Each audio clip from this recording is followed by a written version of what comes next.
Boom. All right, hello again. Just wanted to make a brief follow-up on a video I made a moment ago about, atonality, I suppose, or less common chordal stuff, right? And, well, just wanted to reiterate once again, right? If we're trying to make chord progressions that are out of the usual, right, there's a number of little secret techniques we can use, right? Let's say we're in C, we're hanging in C, and we want to do something besides going to F and G, as nice as that is.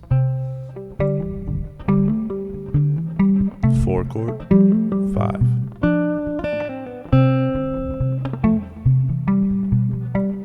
Might just hang out here all day. Okay, well, notice when we're moving to the 4th and or 5th, we are moving in 4ths or 5ths, right? As in C up to F, or C up to G up a 5th, down a 4th to F, right? We're hanging on the circle, right? We're really how we're moving is stepwise, harmonically, right? When we move in 5ths and 4ths through chords, we're moving harmonically, stepwise, not melodically stepwise, but harmonically stepwise. In other words, when chords move in 4ths and 5ths, regardless of their quality,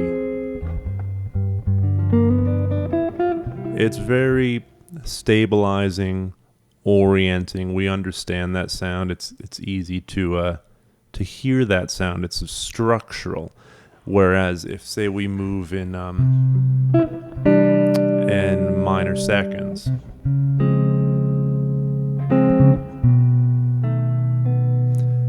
it's gonna be a little more dicey, okay? It's not gonna be as obvious because those are harmonic leaps. Even though they are melodic steps, harmonically these are very distant areas, right? C major at 9 to a D flat major 7. Let me try that again. D flat major 7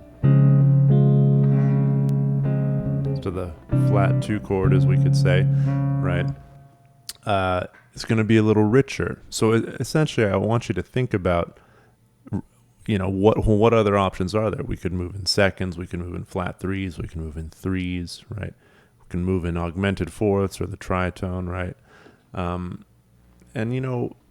Certain distances are going to be more disorienting, right? For instance, I've been hanging out with this one, C major at 9 to an E flat major 7, flat 3 major 7 chord to a flat 6 major 7 sharp 11. All right, that's handy dandy. Maybe still it's too obvious, right? How do we make it less obvious? Here's a little secret cheat I do is I'll consider a pitch in one of the chords. So the first chord, say that C major at 9 with the D. And I've been doing it here. I've been trying to make sure that D note sticks around.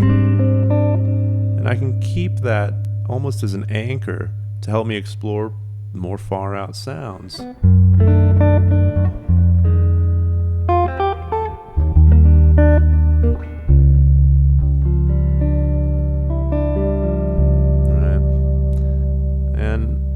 It's like that link through all of those disparate harmonies.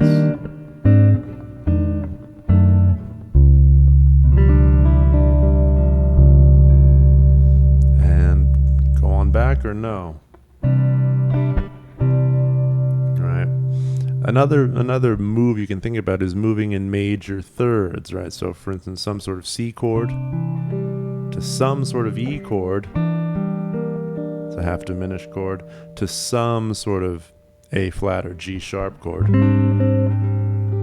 Right? Movement in major thirds is more, there's just more movement going on, right? If I go E or C major to E major, right? And again.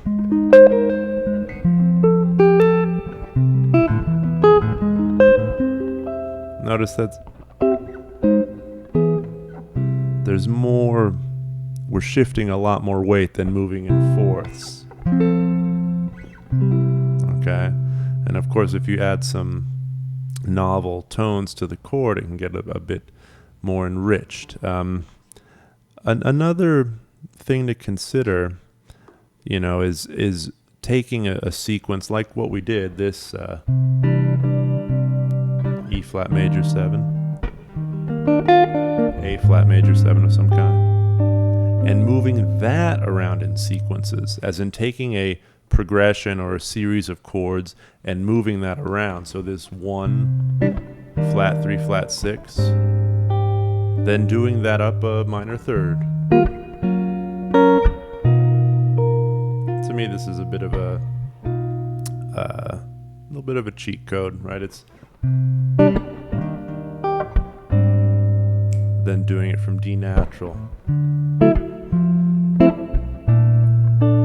then from E natural, maybe one more time at F sharp, and then that, to me, that's begging something else now. And then doing that sequence a certain step away. Right, so we're just taking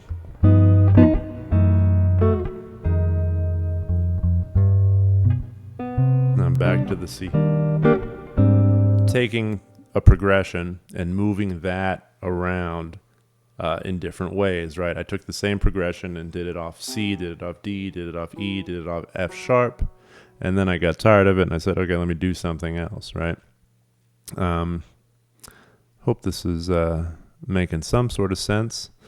Oh gosh, and there's so much you can do. I mean, sometimes I like to just think in singular chord quality and explore different ways of moving that around. And even just without voice leading and stuff, it can sound very cool. Major 7, sharp 11, B flat, D flat. I'm moving in minor thirds here. Right, taking a singular chord quality and having that be the essence of what you're moving around, right? And that can get a lot juicier, a lot more interesting if you consider how to voice lead the stuff. Right here I'm just leaping around, but could I voice lead to that B flat major 7, right? Major 7 sharp 11 rather. And there I've got the major 7 in the bass, then back to G major 7 sharp 11 with a 9, B flat major 7,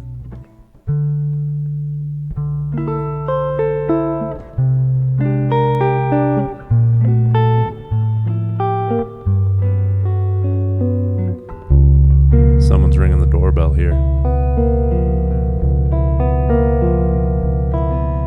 Yeah, as I mentioned in a previous video, perhaps the one right before this, right, considering intervallic relationships that are innately more complicated or ambiguous, like tritones or stacks of major thirds or whole half steps, right? Consider that movement in terms of your chord movement, moving in half steps, moving in whole steps, or taking a sequence of chords that moves in that way, a sequence of chords that moves in whole steps, right? This in whole steps.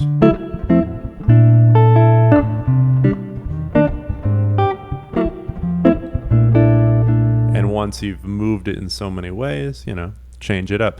And this also gets me thinking about the blues in the sense of just sectionals of chordal color, right? Like, 4 bars of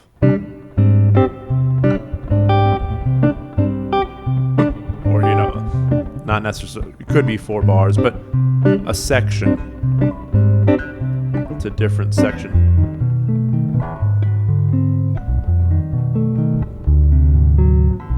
All right. Somewhere else.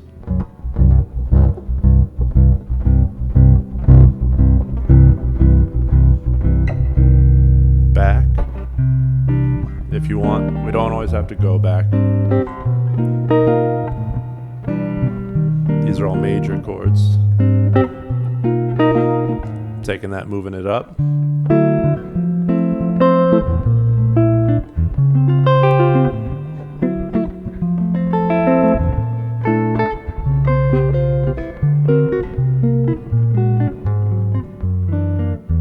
Too easy, right? The whole step stuff.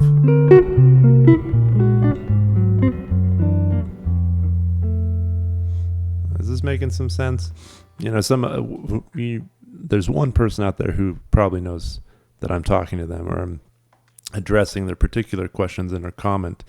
You know, another thing you can experiment with is just pick some root motion. Okay, what can you add to that? I could accompany it with thirds. Right, that's the major third, minor third, major third. I'm going 1 flat 2 3 4 flat 7, assuming we're in the key of A flat here. Major third, minor third, minor third, major third, minor third. Let me try it again, messy.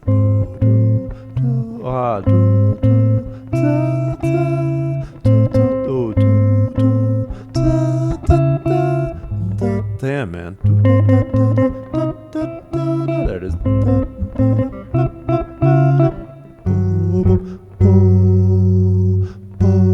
No, I'm not even thinking chords here. I've got diads.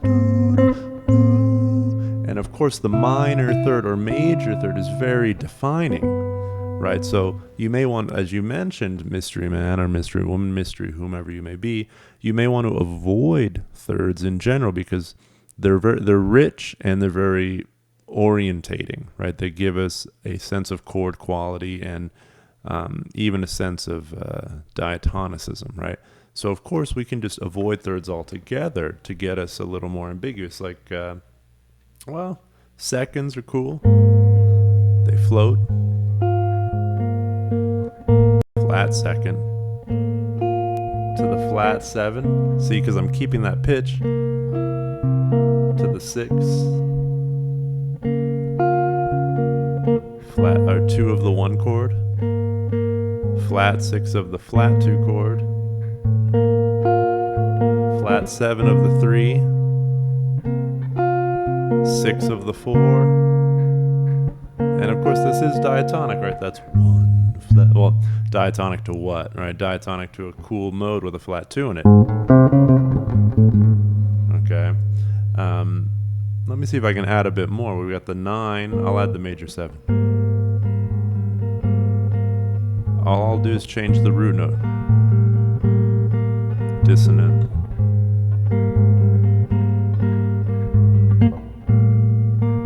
Move that a major third away. That's a 4th away. Whoops. Oh well. No, we're good. No, that was a 4th away. So that's a whoops. Down a half step. Down a half step. Down a minor third.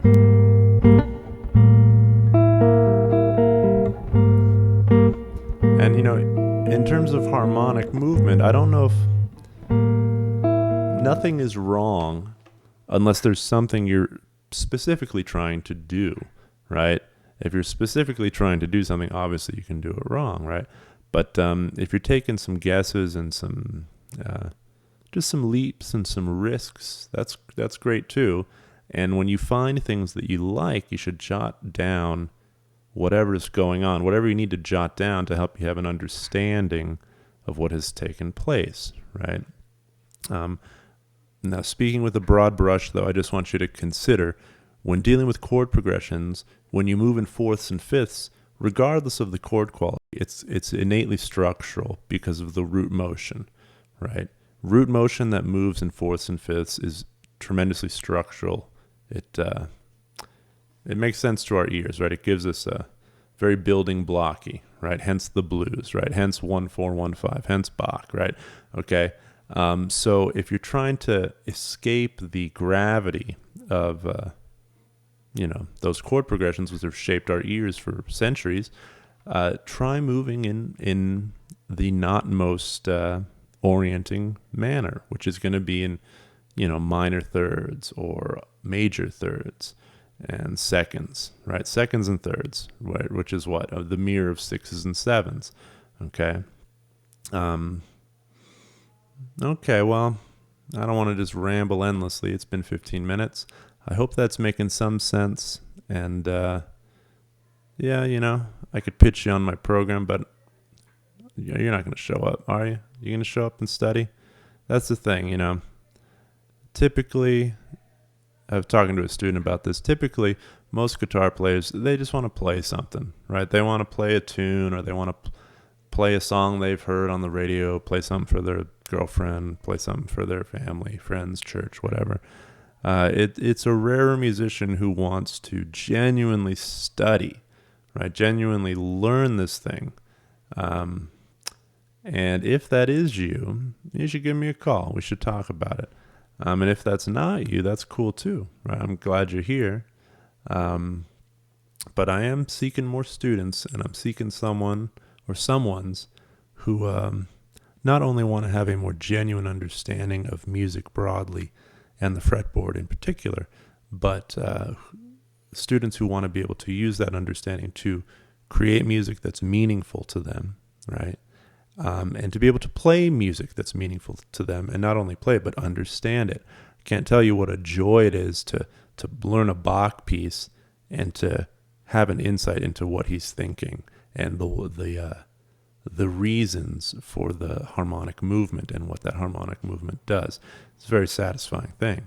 I feel so many of our musical worlds are so delineated in an unfortunate way, right? Like, fantastic classical musicians often cannot improvise at all.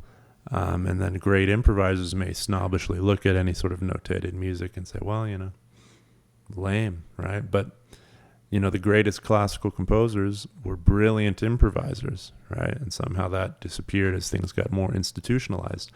And, the whole guitarist who doesn't read music thing is just getting old and boring and stupid. I mean, I've never seen a bigger group of musicians who take pride in their own ignorance. That's the nature of so many guitarists and the guitar world. We prop up our ignorance, and what's sad is it's not inevitable ignorance. It's ignorance that's very easily assuaged and gotten rid of. But I've made recommendations to players to learn. We should learn our triads, right? We should learn how to do this. I've been shouted down because, hey, you might have to actually learn something and not suck at the instrument, to make good music, right? But that's okay. I'm used to being shouted down, and that's why I live alone in a dark room. Okay, so I'm going to leave it up to that. I'm going to leave it down to that. I'm going to leave it at that. I'm going to go. I'll be back. I'll record some more. Once again, thank you for being here. Hey, ask some questions. Leave some comments. Subscribe, Shari, and like, please. Like. And it does help me. And I'm going to go now. I thank you for being here. Adios.